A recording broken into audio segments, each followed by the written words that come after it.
Good morning. Today is Friday, March 26th, 2021. This is the final message I have for you before Pesach this year.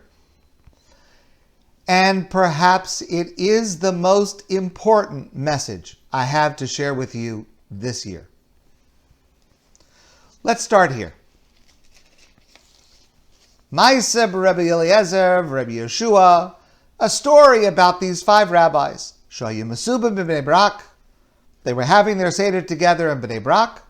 We discussed one aspect of this on Wednesday night. Vayimesaprim b'Yetzias Mitzrayim kol osa laila. They were talking about the exodus from Egypt all night long. Ad shebo talmideim va'amru lehem. Rabbeinu hagiya zman kriyas shema shel shachris. Their students came to them and said, "Our masters, it's time to say the Shema in the morning. The night is past. It's morning. It's time to daven." Why do we tell that story? Why is that so important to the Haggadah? I mean, there are lots of stories of interesting things that happened at people's Seders over the last 2,000 years. What is so significant about this particular story that every one of us includes it in our Seder every year? So on the simplest level, the story tells us a very important truth. If you're into it, you don't notice the time. That's it. Some people think the Seder is too long. Some people think it's too short. It depends on your preparation. It depends on your attitude. It depends on what you think it can do for you. And so if you're into it, you're not going to notice the time. By the time you blink, it'll be morning. It'll all be over. And if you're not into it, then it will be long and boring and meaningless. So the story is telling us these rabbis, they were into it. They lost track of time. That's the English expression beautifully conveys what this story is trying to tell us. And if you're into it and you prepare for it and there's something you want to get out of it, then it will not be too long and it will not be boring. You won't even notice the time go by. I have a suggestion for your Seder this year. It is a minhag, it's a custom that is not widely practiced, but perhaps it's something that more of us should incorporate. I saw this written by Mindy Ribner. And that is, in the Seder, after we tell the story, we start to say Hallel, we eat matzah, and then we eat maror. Before we eat the maror, the bitter herbs, which reminds us of the persecution, the suffering, the challenges, the difficulty, we make a bracha over the mitzvah of eating maror, and then some people kiss the maror before they eat it. That's an amazing act. That's an act that takes faith and love and humility to be grateful for all of the hardship that we have endured. Not to say that it's not a hardship. It's terrible. It's horrible.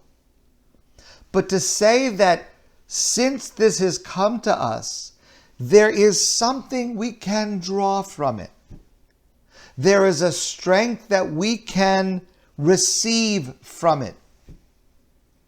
It allows us to see that if there is one God, there is one God. There's no if. There is one God. So everything that happens comes from God. So those things that appear to us to be good come from God. Those things that appear not to us, those things that appear to us to be not good come from God. But they are there for a purpose, for a constructive purpose, for what is best for us. How amazing to be able to unify God in our minds to recognize that everything that comes from God, what we perceive as positive and what we perceive as negative, is for our benefit.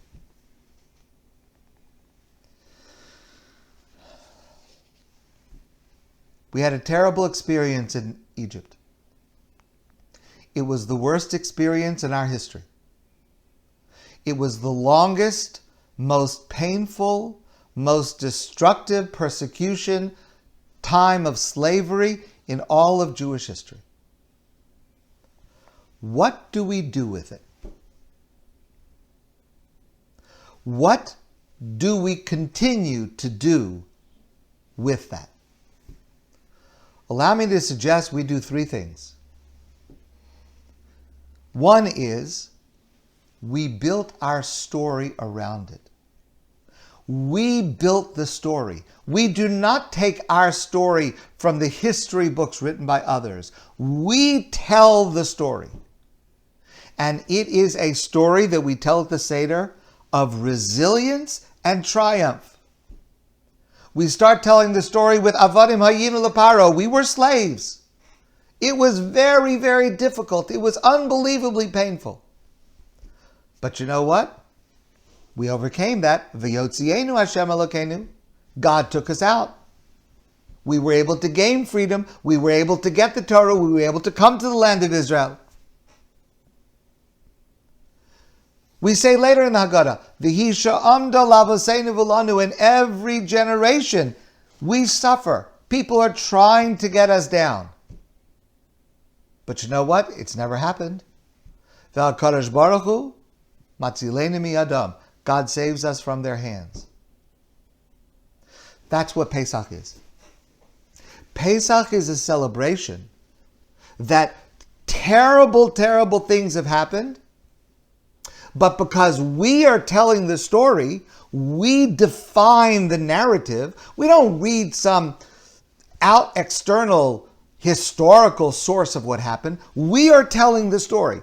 And when we tell the story, it's a story of resilience and triumph over challenge. And that's the first lesson.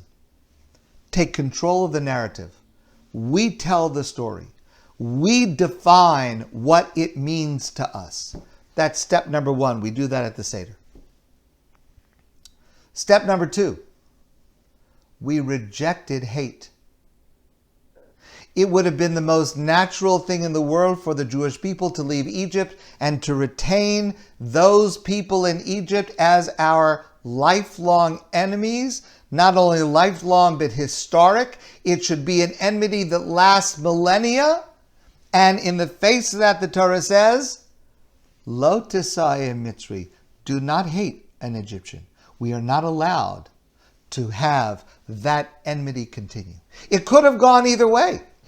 You look at examples in history, even within our own history, where there is a conflict and the enmity continues. It's built into the fabric of reality.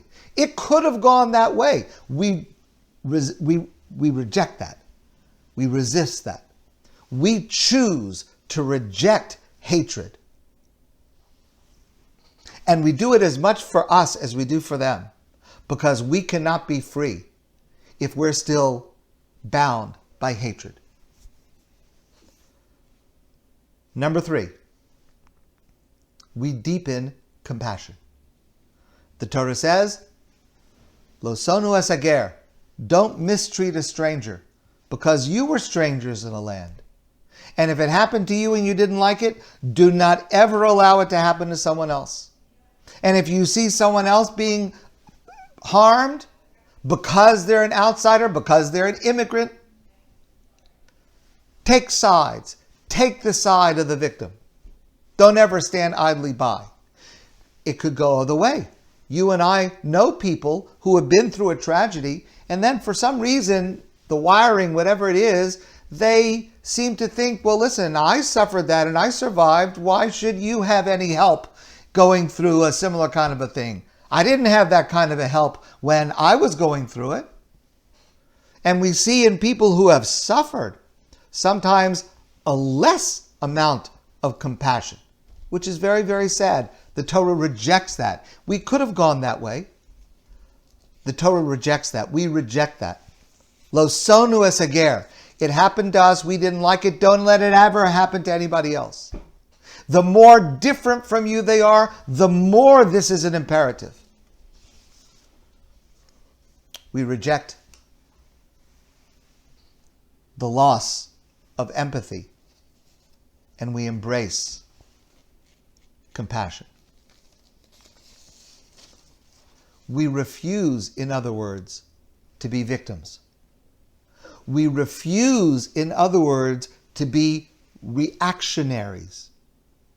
We insist on crafting and choosing who and what we are. Nelson Mandela said words that are so deep and are so at the essence of what Pesach is all about. Nelson Mandela said, "I never lose. I either win or learn." I never lose. I either win or learn. We face hard times in life. More or less dramatic, more or less public, individual or collective. We are facing a historically hard time this year, right now. Here's my suggestion. Kiss the maror at the Seder. Create your narrative. You are stronger as a result of what has happened. Choose who you will be as a result of what you're going through. Consider how you are growing. What tools have you learned? What questions about yourself have you answered? What strengths have you found within yourself this year that you never imagined that you had? But how precious they will become for you as you have enlarged your toolbox to be able to face whatever happens next.